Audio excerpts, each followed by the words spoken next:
반갑습니다. 파란 리본 TV 이병준입니다. 여기는 남편 아내 사용 설명서 결혼에 관한 부부에 관한 내용을 주로 다루고 있는 코너이고요. 오늘은 56번째 결혼식 전날 읽는 결혼 이야기 두 번째입니다. 결혼은 나를 위해서 하는 거다, 이런 내용을 말씀드립니다. 우리가 자동차를 사는 목적은 뭘까요? 카메라를 사는 목적은 뭘까요? 이 두 가지 다 공통점은 나에게 유익이 되기 때문이다, 나에게 뭔가 플러스가 되기 때문에 구입을 하는 겁니다.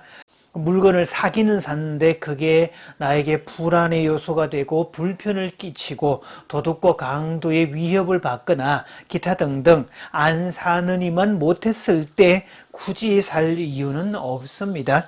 결혼도 마찬가지죠. 연애 결혼을 했든 중매 결혼을 했든 어떤 형태로 결혼을 하게 되었든 그 결혼의 목적은 나의 유익을 위해서지 나한테 플러스가 되지 않는다면 그 결혼은 지속해야 될 이유가 없습니다. 그럴 바엔 정말 차라리 안 하는 게 100번 낫다, 그 말이 충분히 일리가 있습니다. 결혼하지 말아야 될 사람의 유형 중에는요, 인지 기능 자체가 떨어지는 사람, 또 뼛속까지 이기만 한 사람, 또는 기본적인 인간에 대한 기본 예의, 기본 배려심이 없는 사람, 속된 말로 오입쟁이 비롯한 이 향락주의자, 쾌락주의자들, 또는 각종 중독에 빠져 사는 사람, 또 성격 장애자라든지 정신적 문제가 있는 사람, 자, 이런 사람들은 차라리 혼자 사는 편이 훨씬 더 낫습니다. 본인의 인생만 망가지면 되지 다른 사람의 인생까지 도매금으로 망가질 이유는 없다는 거죠. 그래서 현대사회로 오면서 이혼을 선택하는 이유, 왜 이혼을 할까? 나한테 플러스가 되지 않고 마이너스가 되기 때문입니다. 나에게 유익이 되고 행복을 주고 기분이 좋고 모든 면에서 플러스가 되는데 이혼을 선택할 사람은 아무도 없습니다.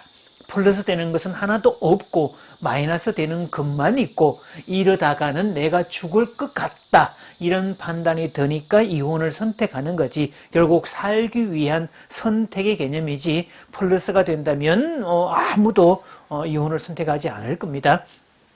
그래서 이혼은 어떤 면에서 이 도마뱀 꼬리 자르기 또는 문어의 다리 자르기라는 표현을 쓰는데요.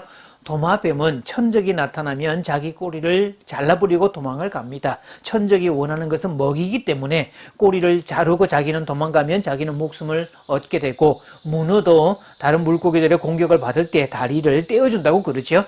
자, 그러고 나면 도마뱀도 꼬리가 다시 나서 재생 능력이 있고, 문어도 이 다리가 다시 자라서 정상 범위로 올라온다고 하는데, 도마뱀이나 문어는 다시 자란다는 전제가 있으니까 그게 가능하지만, 사람은 한번 자르고 나면 그로 인한 상처와 불편함의 크기는 엄청나게 크다는 사실입니다.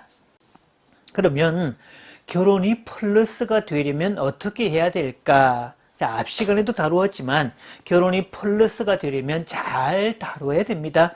자동차를 다루든 카레이스든 카메라를 다루든 포토그래퍼든 기본 전제는 잘 다룬다, 잘 활용한다, 유능하다, 탁월하다, 이런 전제가 깔려 있어야 됩니다. 일단 카레이스는요, 운전 실력이 탁월해야 됩니다. 스피드 감각도 탁월해야 되고, 또 대담성과 민첩성도 있어야 되고, 또 그것을 할 때마다 뭔가 살아있는 느낌, 짜릿한 느낌, 어떤 성취감 같은 거, 그런 것들이 있어야 살맛이 나죠. 카메라도 마찬가지입니다. 기계 구조도 잘 알아야 되고, 빛의 예술이니까 빛에 대한 감각도 있어야 되고, 그래서 그 빛의 색깔이 시간대에 따라 다른 것도 알아야 되고, 구도를 잡는 능력도 있어야 되고, 감각도 있어야 되고, 예술적 감각도 있어야 되고, 또 순간 포착의 능력도 잘 갖춰져 있어야 되죠. 자, 그 모든 요소들을 다 합하면 능력이란 말로 포함할 수 있는데요.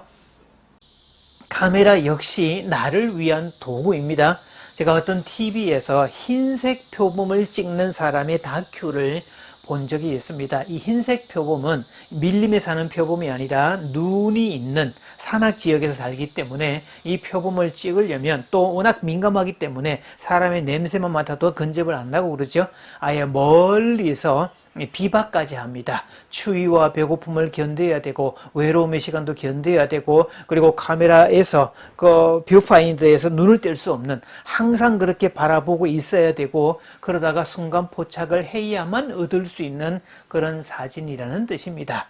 물론 그렇게 해서 얻은 사진의 그 가치는 상상을 초월하겠죠. 작품 중에 작품이 될 것이고 또 그것의 어떤 부가가치, 어떤 가치에 대한 경제적 가치 이런 것들은 정말 상상을 초월할 겁니다. 어쨌든 카레이스가 되었던 포토그래퍼가 되었던 그 일이 나를 살아있다는 느낌이 들게 만들어주고 그 일을 할 때면 시간 가는 줄 모르고 남들은 힘들다고 하는데 나는 하나도 힘들지 않고 도리어 그것들이 기쁨이 되고 희열이 되는 그런 상황이 돼야 되죠. 또 그 결과가 나와 타인을 위한 결과가 되고 모든 사람에게 플러스가 되는 요소일 때 가능한 이야기가 되죠. 그래서 이 두 요소 다 몰입의 상태까지 간다면 그거야말로 진짜 행복의 상태까지 갔다고 볼 수 있습니다. 결혼도 유익이 필요하다, 유익해야 한다라고 했는데 결혼의 최대 유익은 시너지 효과에 있습니다.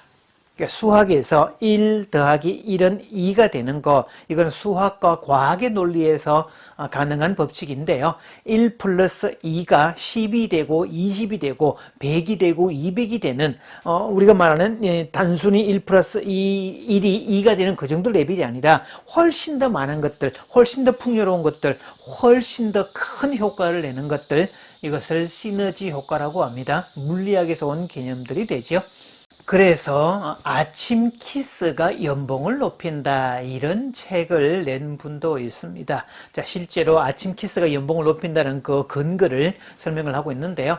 실제로 행복한 사람들, 관계가 좋은 사람들은 일을 하는 데 있어서도 직업적인 면에서도 훨씬 더 플러스 알파로 작용되고 그것으로 인해서 성공할 가능성이 다분히 높다. 양쪽은 상관관계가 있다는 뜻입니다. 행복한 사람은 성공할 가능성이 높고 성공한 사람은 행복할 가능성이 높더라. 어느 정도는 둘 다 관계가 필요하더라. 그래서 둘이서 시너지 효과를 만들면 훨씬 더 얻는 게 많기 때문에 결혼은 안 하는 것보다 하는 편이 훨씬 더 낫습니다.